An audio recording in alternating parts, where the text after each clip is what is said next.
राधे राधे आप सभी को। स्वागत है आपका इन्फो स्टोर हाउस में। कैसे हैं आप सब? Hope you all are great. Time हो रहा था सुबह के ऑलमोस्ट 4:45 बजे हैं। बाहर अभी अंधेरा हो रहा था। जल्दी उठना अनिवार्य था क्योंकि अक्षय तृतीया का दिन है, इसलिए 5:15 बजे तक मैं नहा धो के बिल्कुल हो गई तैयार, क्योंकि पूजा भी जल्दी करनी है, हस्बैंड को ऑफिस भी जाना है, कनिष्क को स्कूल भी जाना है, तो बहुत सारी चीज़ें थी, इसलिए सारे काम समय पे होना बहुत ज़रूरी था। तो यहाँ पे अब मैंने कान्हा जी यहाँ नहीं दिख रहे होंगे क्योंकि कान्हा जी अभी सो रहे हैं, अभी उन्हें जगाना है। सबसे पहले उठ के देवी देवताओं को प्रणाम करके मंदिर की लाइट जला के अब बारी आती है कान्हा जी को जगाने की। कान्हा जी उठ गए हैं, जल उन्हें पिला दिया है। अब यहाँ विराजे हैं हमारे प्रभु। अब बारी आएगी उनके स्नान कराने की, तो अभी हम यहाँ पे पंखा चला देते हैं क्योंकि अभी इस रूम का फ़ैन बंद है। अभी रात में ज़रूरत नहीं होती क्योंकि एसी चल रहा होता है, तो ये रूम पूरा ठंडा हो चुका होता है। और यहाँ पे अक्षय तृतीया की तैयारियाँ मैंने शुरू कर दी हैं। कलश भर के रख दिया, थोड़ा सा रंगोली बना दी, फूल माला जो थी वो भी जैसे जैसे जो चाहिए था, जैसे फूल बंगला बनाते हैं तो उसके लिए जो जो चाहिए था वो सारी तैयारी कर रही हूँ। ये जो मेन तैयारी होती है ना, ये सबसे ज़्यादा टाइम लेती है। एक्चुअली पूजा पाठ में इतना समय नहीं लगता जितना उसकी तैयारी में, प्रिपरेशन में सबसे ज़्यादा टाइम लगता है। जैसा कि आप देख सकते हैं हर चीज़ बिल्कुल अलग अलग करना। क्या चीज़, अब जैसे यहाँ पे जो गोपी चंदन है जिससे कान्हा जी को आज स्नान कराना है, उनके माथे पे पूरा चंदन लगेगा।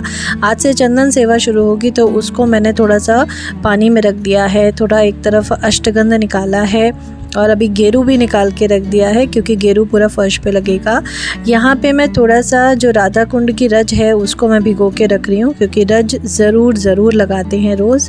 अब इतनी तैयारी करने के बाद क्योंकि 6 बज चुके थे तो ज़रूरी था जल्दी से खाने की प्रिपरेशन करना, क्योंकि दोनों लोग को, एक को ऑफिस जाना है, एक को स्कूल जाना है, तो टाइम पे लंच और ब्रेकफास्ट भी बन जाए। क्योंकि सबसे पहले भोग की थाली होगी, भोग की थाली तैयार होगी, उसके बाद ही लंच पैक होगा, ब्रेकफास्ट होगा, तो इसलिए मेरा किचन में आना ज़रूरी था। मैंने सारी प्रिपरेशन करके हस्बैंड को वहाँ पे दे दी थी कि अब आगे का आप प्रोसीड करो, जो जो चीज़ें करनी है। मैं जाती हूँ किचन में क्योंकि अगर किचन देर हो गया ना तो पूजा पाठ भी सब ऐसे ही रह जाएगी। तो कुछ तैयारी मैंने रात को करी थी। मीठे में डिसाइड करा कि बनेंगी सेवइयाँ, साथ में आलू टमाटर की सब्ज़ी, रायता और पूड़ी। तो सेवइयों के लिए ये जितनी सेवइयाँ हैं मार्केट से लाई थी मैं, जो उसको अभी पानी में भिगो के गरम करने रख दिया है। और यहाँ पे बन रही है आलू टमाटर की जो भंडारे वाली सब्ज़ी होती है वो तैयार हो रही है। अदरक, हरी मिर्च वगैरह डाल दिया है, पचोरन इसमें डाला है, इसमें कलौंजी नहीं डाली अभी। और इसके बाद हमने इसमें ऐड करा है बिल्कुल फ़ाइन चॉप, एकदम फ़ाइन चॉप टमाटर।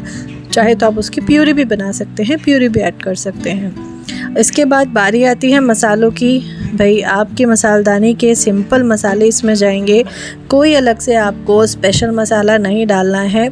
चाहे तो आप शुरू में थोड़ी सी हींग ज़रूर ऐड करिएगा, हींग से थोड़ा अच्छा फ्लेवर आता है, वो कर सकते हैं। यहाँ पे धनिया गया है, लाल मिर्च पाउडर है, नमक है। अब ये जो एक्स्ट्रा मसाला जो पड़ा था वो जो मार्केट से मैं लेकर आती हूँ, आपने अगर पहले भी वीडियोस देखी हो तो हमेशा एक सब्ज़ी मसाला मार्केट से लाती हूँ, ऑप्शनल है, डालना है डालिए, नहीं डालना मत डालिए। ये सब्ज़ी वैसे ही बहुत अच्छी बनती है। बस सब चीज़ों को मिक्स करके अब जब तक ये ढक के रखूँगी तब तक मैं बाकी चीज़ें तैयार कर लूँगी, जब तक ये सब्ज़ी थोड़ी पक जाएगी। बारी आती है रायते की। रायते में काला नमक डाला है, थोड़ा सा मैं ऐड करूँगी भुना हुआ जीरा पाउडर और उसके बाद बूंदी, और इसको अच्छे से मिक्स करके एक तरफ रख दूँगी। तो रायते का काम भी हो गया तैयार। अब वापस से सब्जी पे आते हैं। देखिए कलर कितना बढ़िया आया है इसका, और जितना बढ़िया कलर उतनी स्वादिष्ट सब्जी। और यहाँ पे आलू को ऐसे ही रफली हाथ से, जो बॉइल्ड आलू जो रात को करके रखे थे रफली चॉप करके ऐसे डाल दिया हाथ से तोड़ के। इसके ऊपर मैंने धनिया और कसूरी मेथी अभी डाल दी इसी स्टेज पर। आप चाहें तो इसको बाद में भी ऐड कर सकते हैं, सब्जी बनने के बाद भी कई लोग ऐड करते हैं। मैं थोड़ा पहले कर देती हूँ जिससे वो थोड़ा पक जाए, मतलब कच्चा सा फ्लेवर ना आए, थोड़ा वो पक जाते हैं, इसलिए धनिया भी मैं पहले ऐड कर देती हूँ। धनिया अच्छे से पक जाता है उसके अंदर। अब जितना पानी चाहिए पानी ऐड कर दिया। अब ये सब्ज़ी मैंने सिम पे बनने को रख दी है। एक तरफ बन रही है मीठे में सेवइयाँ चढ़ा दी मैंने। अब एक तरफ सेवइयाँ बन रही है। टाइम हो गया था 6:30। अब स्पीड मुझे थोड़ी और बढ़ानी थी क्योंकि अब पूजा भी करनी है साथ साथ। अब इतना काम, जो 2 चीज़ें बन रही हैं, अब सिर्फ पूड़ी बनानी रहती है। आटा मैं लगा के आई थी। अब यहाँ पे अब बाकी का काम मैं कर रही हूँ। तो अब शुरू होगी चंदन सेवा। अब गेरू है, गेरू अभी तक सिर्फ भिगो के रखा था। थोड़ा सा अब इसको घिस लेंगे तो पानी में थोड़ा वो अच्छे से मेल्ट क्या मतलब घुल जाएगा, जिससे कि फर्श पे थोड़ा सा एक रंगोली टाइप बनता है। अब यहाँ पे शुरू होती है ठाकुर जी की चंदन सेवा। अब यहाँ पे हम दोनों ने ही मिलके पूजा शुरू करी क्योंकि एक जन करता तो बहुत देर हो जाती।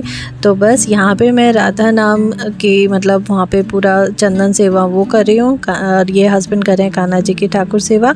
और चंदन यहाँ पे पूरे माथे पे लगा दिया है। कान्हा जी ने पहने हैं अक्षय तृतीया पे बहुत ही सुंदर प्यारे से वस्त्र। और देखिए चंदन ना बहुत शीतलता देता है। कहते हैं अब ठाकुर जी की जो चंदन सेवा है ना, अभी अब कई दिनों तक चलेगी। ये कम से कम मैं कि जुलाई के एंड तक चलती है और ये अभी बहुत टाइम चलेगी। और डेली कान्हा जी के पूरे माथे पे चंदन लगेगा। तो ये सेवा अब शुरू हो गई है। अक्षय तृतीया की पूजा के लिए जैसे ये इतना रिचुअल था वो किया। उसके बाद जो कलश है, कलश में स्वास्तिक बनाया और स्वास्तिक बना के कलश में जो जल भरा है, थोड़ा अक्षत डाला है उसमें। और उसके ऊपर जो भी फल गर्मियों के लिए होते हैं, जैसे खरबूजा है, आम है, खीरा है, तो आप ये सभी यूज़ कर सकते हैं प्रसाद में। और इस अक्षय तृतीया की पूजा के लिए तो बस कलश को रंगोली के ऊपर रख दिया था और बाकी जहाँ जहाँ चंदन लगना था वो सब कर दिया था। अब शुरू होता है कान्हा जी का फूल बंगला बनने की तैयारी। फूल बंगला जैसे आपने देखा होगा जैसे बिहारी जी का बनता है ना, तो बस हमने भी इस बार सोचा है, जब बाकी प्रभु इच्छा, कि कुछ दिन पे जैसे हर 2 दिन बाद जैसे ही फूल मुरझाने लग जाएंगे तो हम फिर से नए फूल लाके फूल बंगला बनाएंगे। तो ये आज का फूल बंगला यानी कि अक्षय तृतीया का, जिस दिन ये वीडियो रिकॉर्ड हो रही है उस दिन का है ये फूल बंगला। और ये हैं सभी हमारे प्रभु के अलग अलग रूपों के दर्शन। बहुत ही प्यारे, बहुत ही सुंदर। और अक्षय तृतीया पे ये सब चीज़ें थोड़ा सा स्पेशल हो जाती हैं। नाउ बैक टू किचन में बारी आती है जल्दी से पूड़ियाँ बनाने की, क्योंकि अब इतनी स्पीड में तो मैं नहीं कर रही थी, लेकिन हाँ बहुत स्पीडली काम मैं कर भी रही थी क्योंकि यहाँ पे ऑफिस जाने का टाइम बहुत तेज़ी से आ रहा था। कनिष्क को भी रेडी करना था स्कूल के लिए।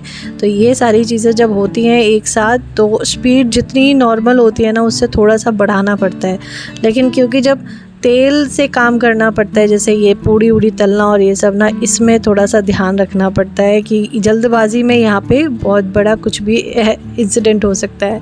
इसीलिए तो पूड़ियाँ हो चुकी हैं तैयार। एक तरफ पूड़ियाँ तल रही हूँ, एक तरफ लंच भी पैक करना है। कान्हा जी का भोग मैंने हस्बैंड को दे दिया था, उन्होंने कान्हा जी को खिला दिया था। अब मेरे को यहाँ पे इन लोगों को ब्रेकफास्ट कराना था। सब्जी बहुत ही अच्छी बन के तैयार हुई थी। सेवइयाँ उससे भी अच्छी बनी थी, क्योंकि कहते हैं ना जो भी चीज़ आप घर पे बनाएं, अगर वो इस भाव से बनाते हैं कि वो हमारे प्रभु पाएंगे पहले, हमारे भगवान पहले खाएंगे, तो वो चीज़ कभी भी ऐसी हो ही नहीं सकती कि आपको अच्छी ना लगे। तो यहाँ पे हमारे प्रभु ने भी भोग पा लिया है। और ऐसा बीता हमारा अक्षय तृतीया का दिन। कैसा रहा आपका दिन अक्षय तृतीया का, ज़रूर कमेंट करके बताइएगा। कैसा लगा आज का व्लॉग ज़रूर बताइएगा। मिलूंगी आपसे नेक्स्ट वीडियो में, तब तक के लिए राधे राधे।